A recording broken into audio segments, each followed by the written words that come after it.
Welcome back to where we show you which episodes of BoxMac contain your favorite moments. So grab your mummer costume and say, because it's volume 2 of which episode of BoxMac is that? You don't even look down. Look down. Look down. You have some 3 cheese. Look down. Look down. It's only 5.5. I could do the Russell Crowe part, you know. For over 9 weeks we've been teasing the Festival of Spirals. Follow to the letter your itinerary. This badge of shame you'll show it till you die. It warns you're a dangerous man. 2, 4, 6, or 1. Frankie, look. I keep wanting to do Russell Crowe. Spirals out in the 3 parts. I never shall yield Till we come face to face. till we come Festival Spirals. John Valjean. Valjeant, at last we see each other plain. Monsieur le chef, you wear a different chain. Before you say another word, Frankie. You definitely couldn't use footage from any other time we've had cheese sauce. There should be an episode where I sneak in B-roll from old episodes and see if anyone notices. It's like not even applicable. It's like you're doing it's a Frozen episode. Oh, I love those kind of jokes. That's my kind of comedy right there. Like it's the wrong B-roll. And then to know it's intentional. I think it's funny. You think it's that funny? It's the wrong B-roll.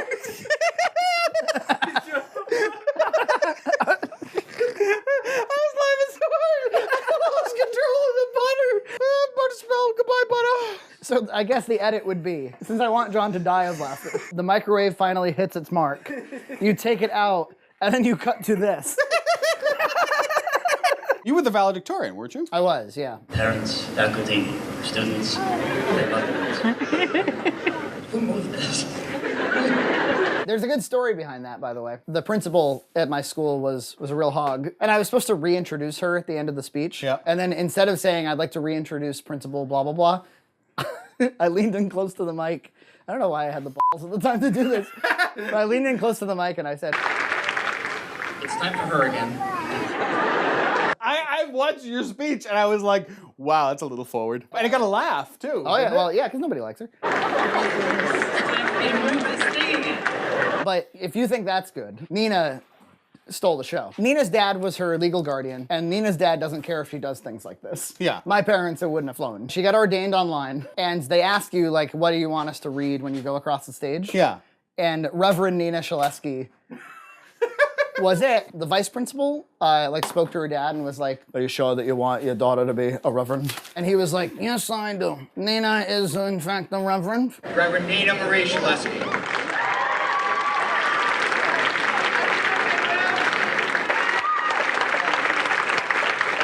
Nina and I were in P-Town, Provincetown, Cape Cod, Massachusetts. We're going through the farmer's market, and who should we run across but our very Italian former guidance counselor from our high school. His name is Tony Melli, and he talks like this, and he's always been a little bit mocked for his distinct accent. He sees us, he's like, Frankie and Nina, oh my God. We're like, what are you doing here? And he's hawking his olive oil. Since high school, he had an olive oil Empire.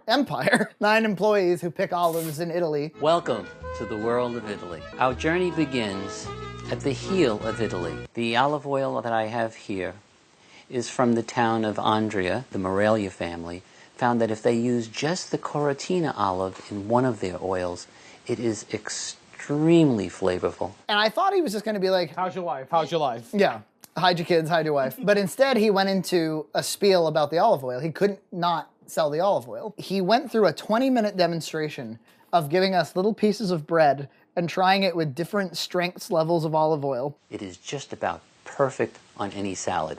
A little bit of olive oil, a little bit of balsamic. You've never tasted anything like this. 10 Mississippis, and then you're gonna feel the bite. This one is not for sauteing. This one is simply for breads, dipping sauces, that sort of thing.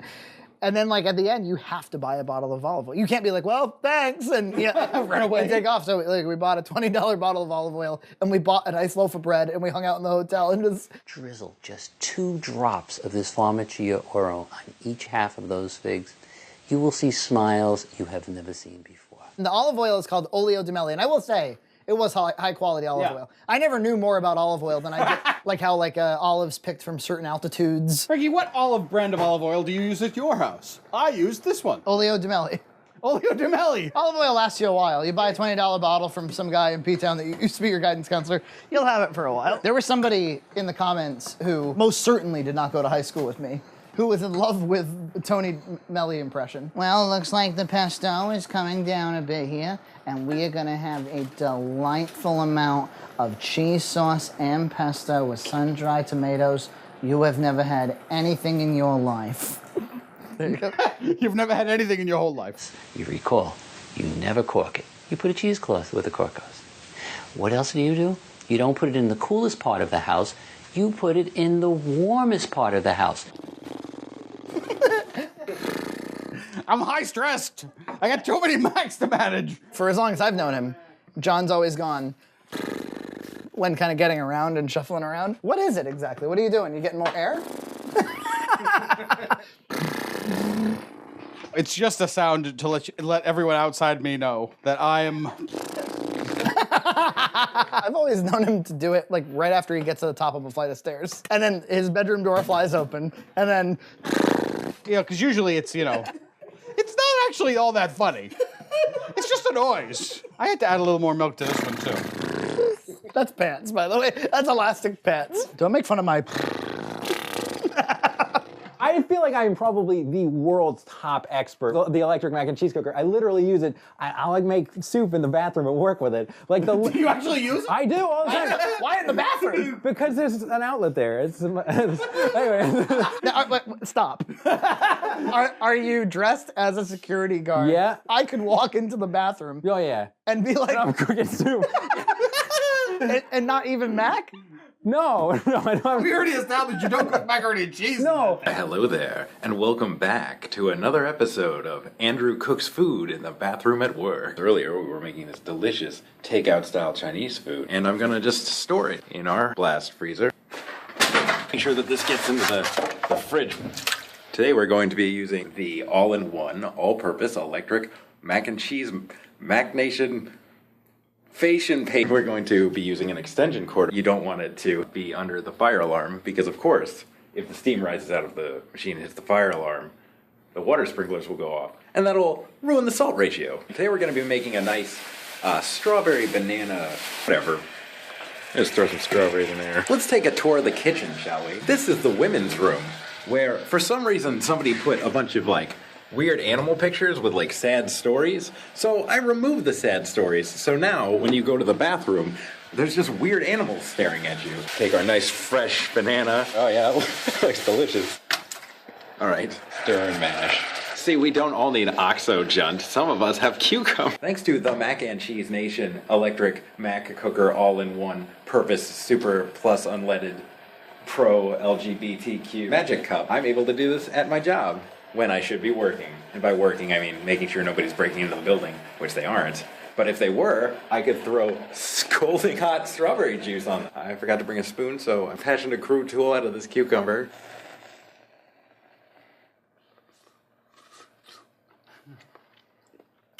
Oh, that's really good. So that's a healthy treat. That's probably on anybody's diet, even if they're oh, except for those raw food bastards who don't cook anything. Come on, man. Ooh, the micronutrients. Ooh, the micronutrients. Some golden raisins, granola. Boom. Michelin star quality breakfast. Oh, that's some good stuff. That's actually really quite good. Ha! This is not macaroni and cheese. A Newfoundland Christmas. A mummer with light-up tree. What's a mummer? Is that a Canadian thing? It typically involves a group of friends who dress in disguise and visit homes in the community during the 12th day of Christmas. And rob them. There's a little pull tab to activate the battery. Granny would say as she hit in her chair, things have gone modern. I suppose that's the cause. I'm enthralled. It's seeing how long we'll listen to it. It's a bunch of friends showing up to mom. Right. I love this. I love This is awesome. I love a snow globe. It's the same song. That's the way the mummers look. Because they show up in disguises, Frankie. We're going momming all day. I don't know the song yet. No. We will, though. Things have gone modern. I suppose that's the cause. That's the song. How'd you find it so quick? Mumming song. It's this weird video. And the grandma is a little freaked out. With Newfoundland running. I don't even know whose flag this is. It's not Canada's flag. In the comments, it was all newfies. They were like, I know that person. I think they all know each other. Yeah. And they all go crazy and they all drink. Yeah. And they all mum. Oh. This is what I know. Mummers and mummers and mummers are mum. Mark, what's the noise out by the porch door? Granny tis mummers, there's 20 or more. Why was the only available copy of that, like, 320p and crappy 144p for real men? Not only that, but that was the same exact copy they used in the devices. Things have gone modern. Things have gone modern.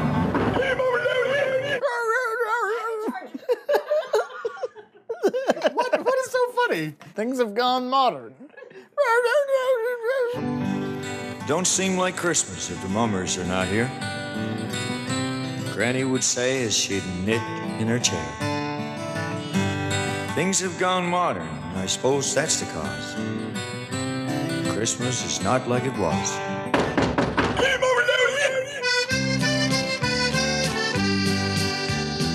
Mark, what's the noise out by the porch door? Granny, tis mummers, there's 20 or more. Good night and good Christmas, mummers, me dears. Please God, we will see you next year. Hark, what's the noise out by the front door? Granny, tis mummers, there's 20 or more. Her old weathered face brightens up with a grin. And her mummers, nice mummers, loud and Everybody put a napkin on your head. I'll be knitting with forks and rocking.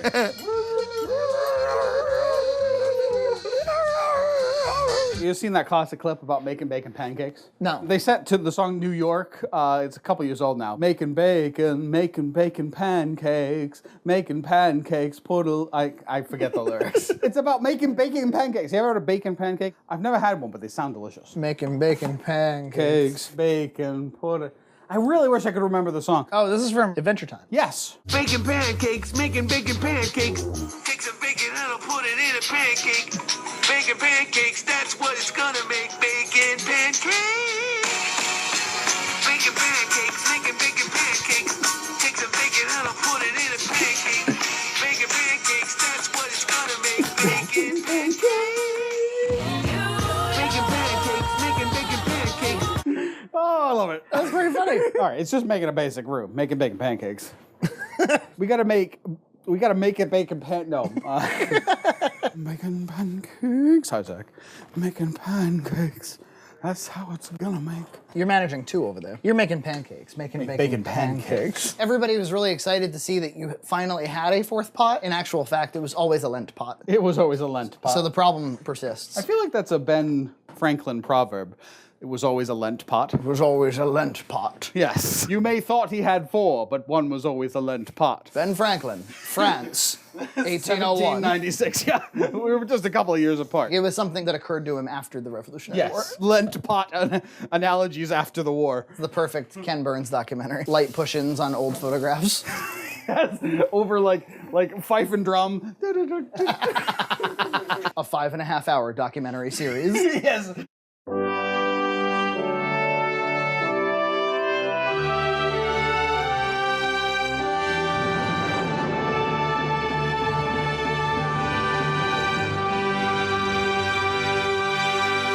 Have you ever watched an entire Ken Burns documentary? No, I have not. I at least watched the whole Lewis and Clark one. It's fascinating, the lives of these men who went into the woods.